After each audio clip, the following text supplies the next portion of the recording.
देश अहिले विषम परिस्थितिमा छ। कोरोना महामारीको दोस्रो लहरले नागरिकको जनजीवन अस्तव्यस्त पारिदिएको छ। घाँस बाँस कपासको खोजीमा रुमालिएका नागरिक एक छाक खान नपाएर मर्ने बाध्यात्मक परिस्थिति सिर्जना भएको छ। कोरोना महामारीले आम नागरिकहरू घर बाटो एम्बुलेन्समा र अस्पतालमा अक्सिजन नपाएर छटपटाएर मरिरहेको दयनीय अवस्था छ। अस्पतालमा बेड आइसोलेसन र भेन्टिलेटर नपाएर नागरिक जीवन र मृत्युसँग लडिरहेका छन्। कोरोना महामारी आएको 1 वर्ष पुगिसक्दा पनि सरकारले नियन्त्रण र रोकथामको व्यवस्था नगर्नु दुःखद पक्ष हो। नेपाल पनि कोरोना महामारीको उच्च जोखिममा परेको एक मुलुक हो। यो अवस्था आउनुमा सरकार पूर्ण जिम्मेवार छ। सरकारले बेलैमा नियन्त्रण र रोकथामको व्यवस्था नगर्नुले यो भयावह स्थिति सिर्जना भएको हो। कमिसनको खेलको कारण नागरिक सामु बेलैमा खोप नआउनु यो भन्दा दुःखद पक्ष के हुन सक्छ? यसले गर्दा सिङ्गो देशको सुशासन, संवैधानिक व्यवस्था र विधिको शासनप्रतिको चरित्र उदाङ्गो भएको प्रष्ट रूपमा देख्न सकिन्छ। यो भन्दा लज्जास्पद कुरा के नै हुन सक्छ र? आम नागरिकले के अपेक्षा गर्ने सरकारबाट यति बेला नागरिकले बुझ्न जरुरी छ। सरकारले औषधि मूल्य नपाएर कुनै पनि नागरिकले ज्यान गुमाउनु पर्दैन भन्ने प्रतिबद्धता बालुवामा पानी खनाएजे भएको छ। आज कोरोनाको महामारीले ज्यान गुमाएका नागरिक नेपाली नागरिक होइनन् र? यसमा आम नागरिकले प्रश्न ठाडो पार्नु स्वाभाविक कुरा नै हो। अक्सिजनको अभावमा छटपटाइरहेका बेला सदनमा टेबल ठोक्नु कतिको सान्दर्भिकता होला? सरकार यति बेला आफू ढल्ने र ढाल्ने खेल खेलिरहेको छ। जनता भने अस्पतालको बेड नपाएर पेटीमा ढलिरहेका छन्। यसप्रति सरकारको बेलैमा ध्यान नगए यहाँभन्दा भयावह स्थिति सिर्जना हुनुमा कुनै दुई मत छैन। यति बेला पशुपति आर्यघाट धुवाले मडारिएको छ। कोरोना महामारीले कयौं आमाको सिउँदोको सिन्दुर पुसिदिएको छ। कयौं आमाका कोखहरू रित्याएको छ र कयौं टुहुरा हुनु परेको छ कोरोना महामारीले। यो महामारीले अस्पतालहरू खचाखच भरिएका छन्। अस्पताल मात्र होइन, लास जलाउने ठाउँ पनि भरिएको छ। आर्यघाटमा लास जलाउन आफन्तीले कुर्नु पर्ने बाध्यात्मक अवस्था आएको छ। दिनौं सयौंको लास आउन थालेको छ पशुपति आर्यघाटमा। सब जलाउने ठाउँ नभएर चौरमा सब जलाइएको छ। यो भन्दा कारुणिक दृश्य के देख्न सकिन्छ? यो सबै हामी नागरिक अनि सरकारको लाचारपनले गर्दा यो स्थिति सिर्जना भएको हो। कोरोना के हो र कोरोनाले के गर्छ भन्ने नागरिकको मानसपटलमा अडिग रहेर बसेको कुरालाई यो पशुपति आर्यघाटको दृश्यले छर्लङ्ग पारेको छ। यो दृश्य एकदमै दर्दनाक छ। लासहरू ओसारिरहेका छन्। नागरिकले आफन्तको शव कुन हो भनेर चिन्न नसकिने स्थिति आएको छ।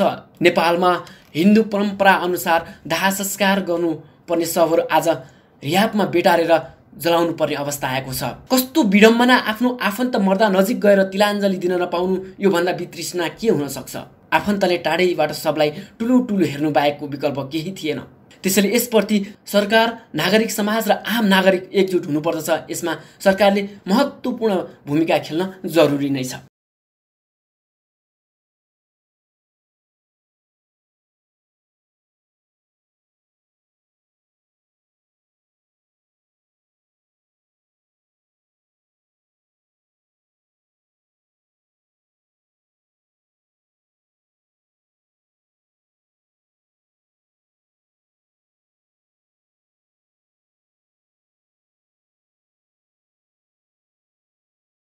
कोरोना महामारीले कोरोनाका बिरामीलाई मात्र होइन, अन्य बिरामीलाई पनि सकस पारेको दार्चुलाका गणेश सिंह विष्टले बताउनु भएको छ। उहाँले भन्नुभयो, सरकारले खुल्ला सिमानालाई व्यवस्थित नगर्नुले यो भयावह स्थिति सिर्जना भएको हो।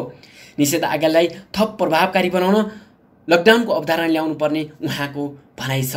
कोरोना रोकथामको लागि, यसको रोग नियन्त्रणको लागि यो एकदमै चाहिँ उपयुक्त होला। तर यसमा गरिब श्रमजीवीहरूको लागि अलिक चाहिँ कष्टकर नै छ। र विशेष गरी हामी यो बिरामीहरूको लागि, रक्त क्यान्सर रोगको पीडितहरूलाई कस्तो धेरै रोगहरू रगतहरू चाहिराख्ने भएकोले पहिला सहजै रगतहरू पाइन्थ्यो।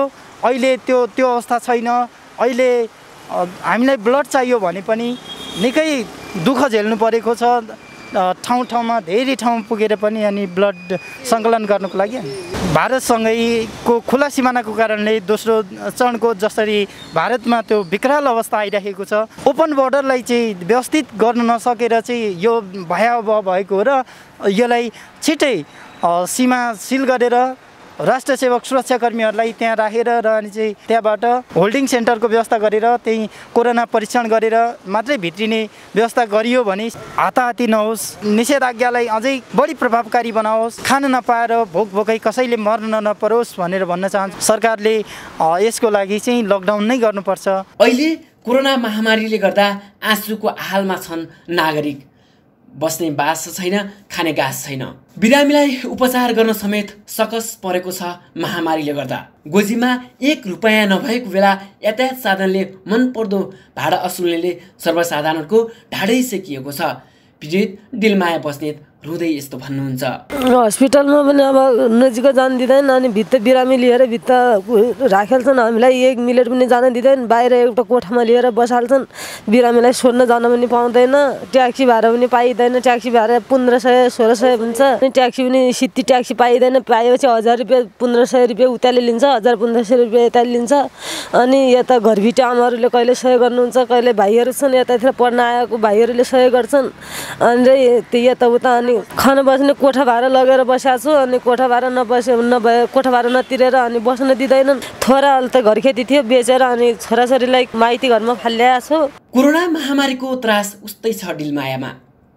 उहाँ भन्नुहुन्छ कोरोनाले मर्नुपर्छ कि भन्ने डर लाग्छ। त कोरोनामा अब चेक गर्न गएपछि अब वहीँ बस्नुपर्छ, दिनमा जानुपर्छ, हप्तामा 2 जानु त कति डर लागेको छ। कोरोना सरेर झन् मर्नुपर्छ कि भन्ने उतै डर लाग्छ। सरकारले गरिरहेको निषेधाज्ञालाई थप प्रभावकारी बनाउन नागरिक समाज पनि उत्तिकै लागि परेको पाइन्छ।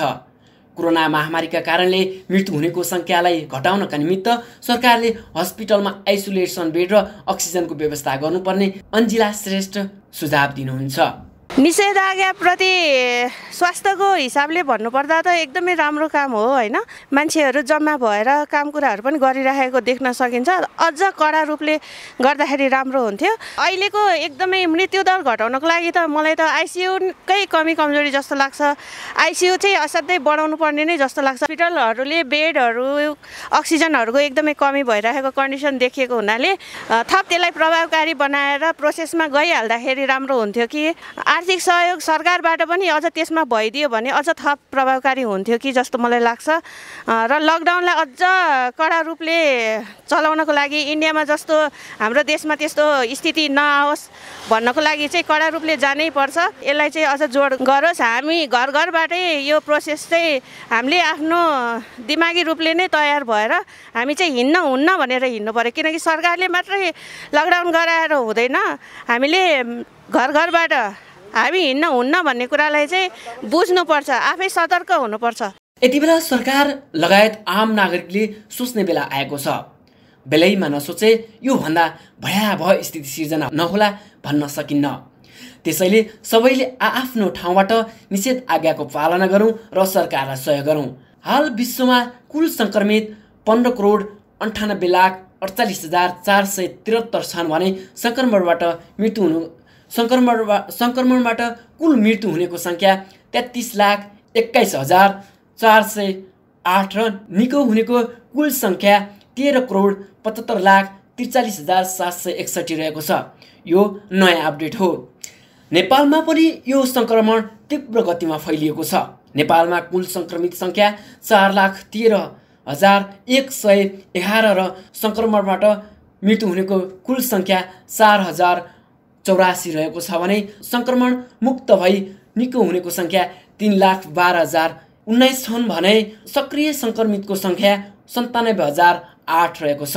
हाल यो आँकडालाई हेर्दा नेपालमा पनि सङ्क्रमण दर माथि उक्लिएको जनाइएको छ र मृत्यु दर पनि अहिलेसम्मकै धेरै छ। यसले के देखाउँछ भने अझ पनि नेपाल खतराको सिडीमा उक्लिँदैछ। सङ्क्रमण रोकथामका लागि देशका प्राय जिल्लामा सरकारले निषेधाज्ञा जारी गरेको छ। सङ्क्रमणको चेन ब्रेक गर्न निषेधाज्ञा गरिएको सरकारको सम्बन्धित निकायले जनाएको छ। क्यामेरा पर्सन विवेक ओलीको साथमा म दीपक केसी, काठमाडौँ।